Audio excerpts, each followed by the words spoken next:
Hello po. Magandang araw po sa inyong lahat. Hingi po ako sana sa inyo ng konting pabor. Tulong nyo na lang po sa tulad naming mga content creator. Baka naman po pwedeng paki-like, subscribe, at pakitap na rin tong maliit na bell sa gilid para ma-notify ko kayo pag may bago akong i-upload na video. Sana huwag niyong kalimutan mag-subscribe. Salamat po. Sige, huwag na natin patagalin. Ito na, makinig at manood na po tayo. Hindi niyo po ba napansin bakit sinasabi natin sa mga namatayan na nakikiramay kami, pero habang buhay, hindi ka man nakikiramay sa problema ng tao?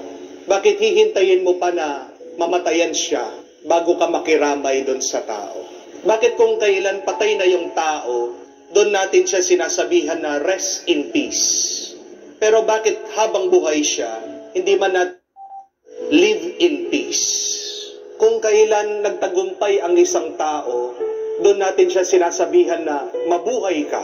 Pero di ba mas maganda na sabihan mong mabuhay ka pag lugmok siya, pag nahihirapan siya, pag nalulungkot siya? Napakarami ng buhay sa atin, pero sa totoo lang patay. Bakit patay? Dahil napakaraming hinaharapan na problema. Bakit patay? Dahil hindi sila masaya. Bakit patay? Dahil hindi sila payapa. May kasabihan nga that some people live until 25 years old and yet they are only buried when they are 75.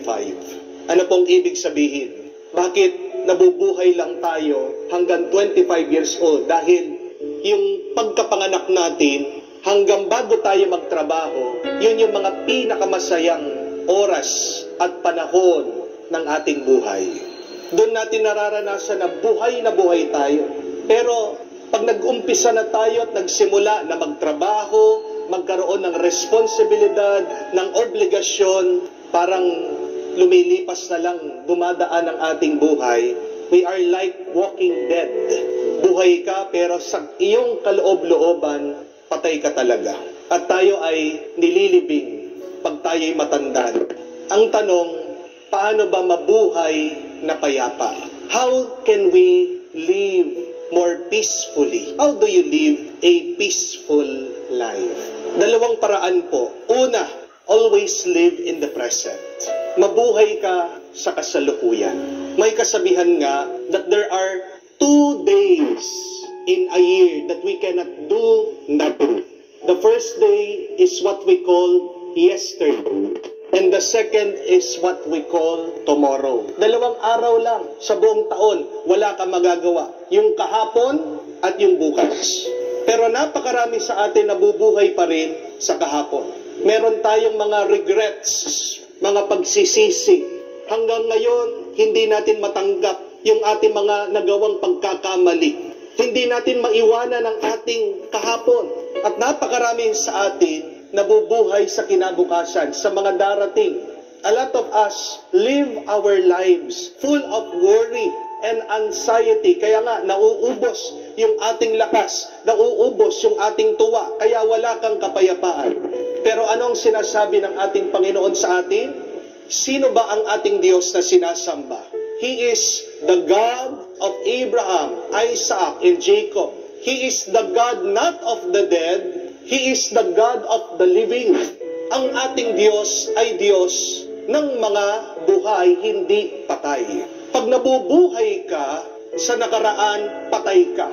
Pag nabubuhay ka sa paparating, paunti-unti kang mamamatay. Saan ka pinakabuhay? Ngayon. My dear friends, we must learn to embrace the present moment. Whatever we are experiencing now, this is the most real in our life. Hayaan mo muna yung mga paparating sa iyong buhay. Magbabago pa kaya yung iyong asawa? Hayaan mo ang Diyos. Ialay mo siya sa Diyos. Ang Diyos na ang bahala sa Kanya. Amen? Mababayaran mo pa kaya ang iyong mga utang? Hayaan mo ang Diyos. Magtrabaho ka ngayon, magsipag ka ngayon, gumawa ka ng pamamaraan mo ngayon. Maghanap ka ng paraan para makabayad ka ng utang ngayon. Ang sagot ay nasa ngayon, hindi dun sa bukas. Alay mo sa Diyos. Yung utang mo, gagaling ka pa ba sa iyong sakit? Alay mo sa Diyos. Hayaan mo ang Diyos siyang magpagaling sa iyo. Ang magagawa mo ay yung ngayon. Kumain ka ng mabuti. Mag-exercise ka.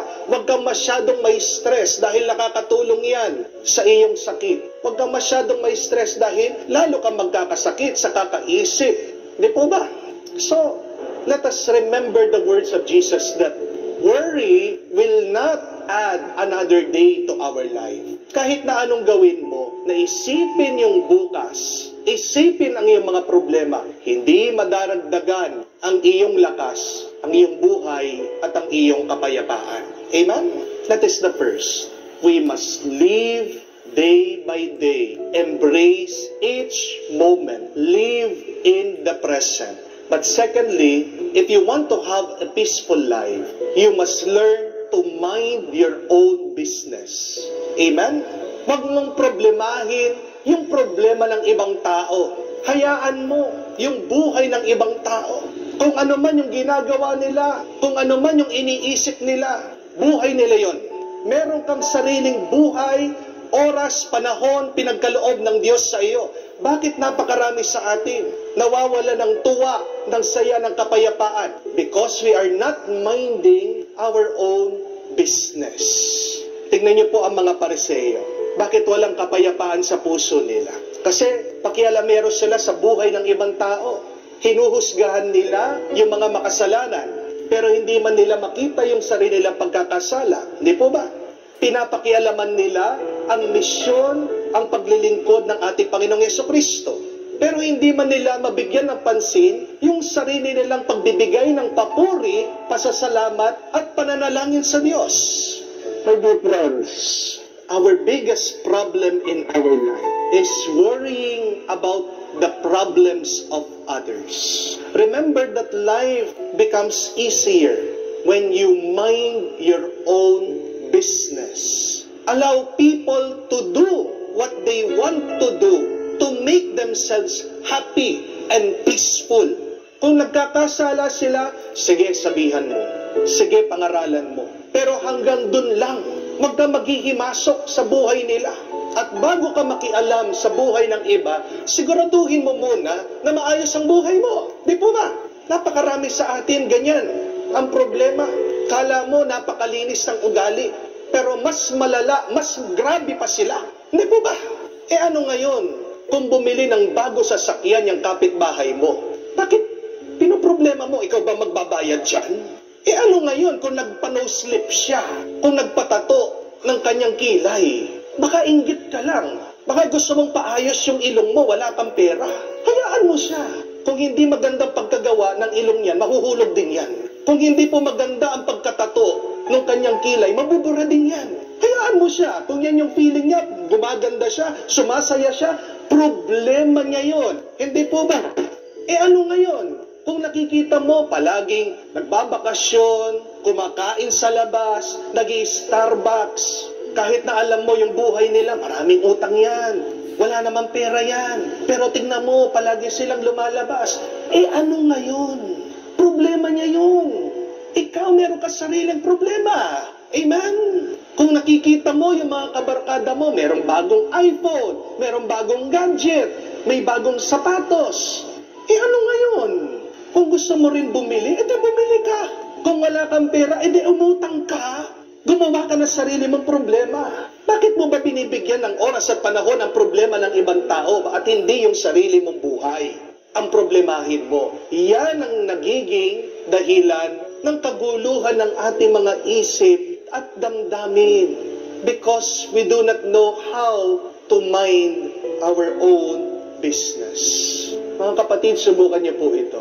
Kahit isang araw lang, huwag kayong titingin sa Facebook. Kahit isang araw lang, huwag kang lalabas sa iyong tahanan. Huwag mong papansinin yung iyong mga kapitbahay kung ano yung mga ginagawa nila. Kahit isang araw lang, huwag ka muna manonood ng TV, makikinig sa balita. Pansinin niyo po kung ano ang mangyayari sa inyo, anong mararamdaman niyo. Magiging tahimik ang buhay niyo.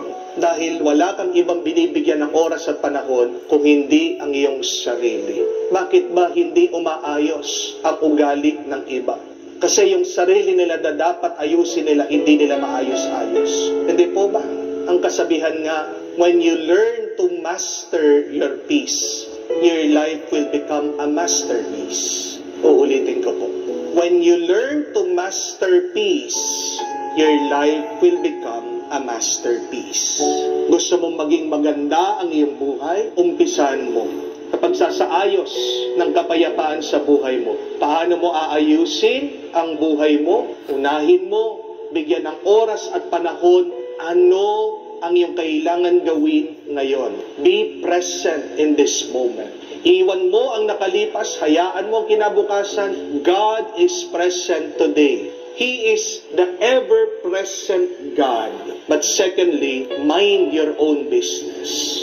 Problemahin mo yung sarili mong problema. Ayusin mo ang sarili mong buhay.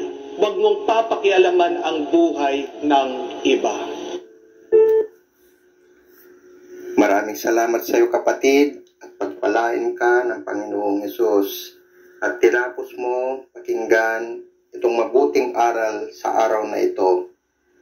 Sana, nihiling ko, huwag mong kalimutan mag-subscribe sa channel na ito upang sa ganon ay may palaganap din natin sa ating kapwa.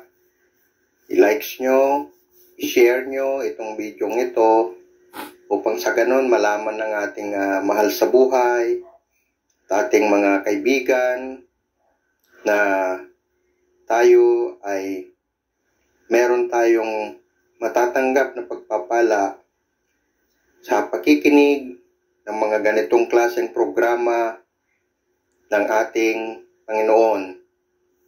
Muli, ako'y nagpapasalamat sa iyo sa walang sawang pakikinig. Pagpalain ka ng Diyos, and God bless you, kapatid.